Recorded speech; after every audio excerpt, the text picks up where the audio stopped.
rekan-rekan semuanya. Bagaimana kabar kalian hari ini? Semoga masih tetap semangat untuk belajar ya.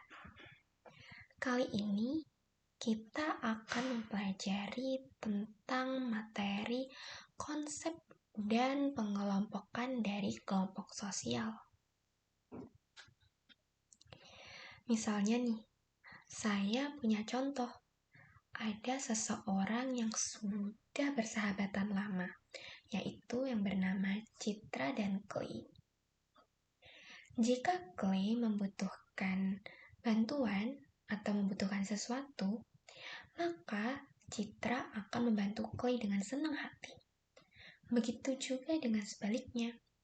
Jika Citra membutuhkan suatu bantuan kepada Clay, pasti Clay hendak membantu Citra juga. Nah, telah kita ketahui bahwa manusia selalu hidup berdampingan. Oleh karena itu, manusia dapat dikatakan sebagai makhluk sosial karena manusia tidak dapat hidup sendiri tanpa bantuan dari orang lain. Misalnya, di dalam keluarga kalian pasti terdapat suatu komunikasi dan interaksi dengan ayah, ibu, adik, atau kakak ya. Nah, di dalam keluarga tersebut pasti juga membutuhkan bantuan gitu. Nah, hal tersebut dapat dinamakan dengan kelompok sosial. Maka dari itu, rekan-rekan, kali ini saya akan membahas konsep dan pengelompokan dari kelompok sosial secara detail dan singkat ya. Semoga kalian dapat memahaminya.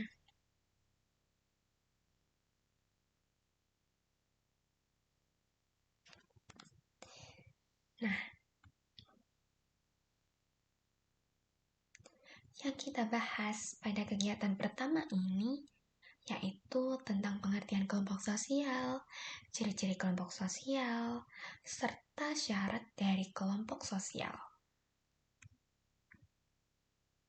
Nah, rekan-rekan, sebelum kita mempelajari lebih lanjut, apakah rekan-rekan sudah mengetahui apa itu kelompok sosial?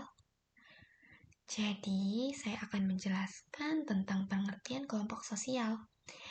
Nah, kelompok sosial ini merupakan suatu himpunan atau kesatuan manusia yang hidup secara bersama-sama karena mereka semua saling berhubungan atau di antara mereka terdapat sebuah timbal balik antara satu dengan yang lainnya. Nah, dari kelompok sosial atau terciptanya kelompok sosial pasti memiliki ciri-ciri yang tersendiri, yaitu ada kesadaran bersama, mempunyai kepentingan bersama, karena jika tidak ada kesadaran bersama dan kepentingan bersama, maka mereka tidak akan mencapai tujuan dan membentuk kelompok sosial itu sendiri. Nah, selain itu, mereka juga memiliki perasaan bersama. Kemudian yang terakhir, pasti dalam terciptanya suatu kelompok sosial pasti terdapat syarat. Nah, apa ya rekan-rekan syaratnya? Syaratnya adalah setiap anggota kelompok harus memiliki kesadaran bahwa mereka telah tergabung dalam suatu kelompok sosial.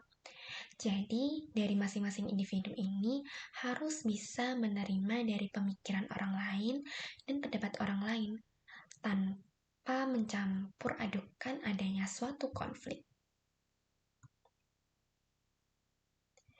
Nah, sekian dulu ya rekan-rekan materi pertama ini, yaitu tentang bahasan konsep dan pengelompokan dari kelompok sosial.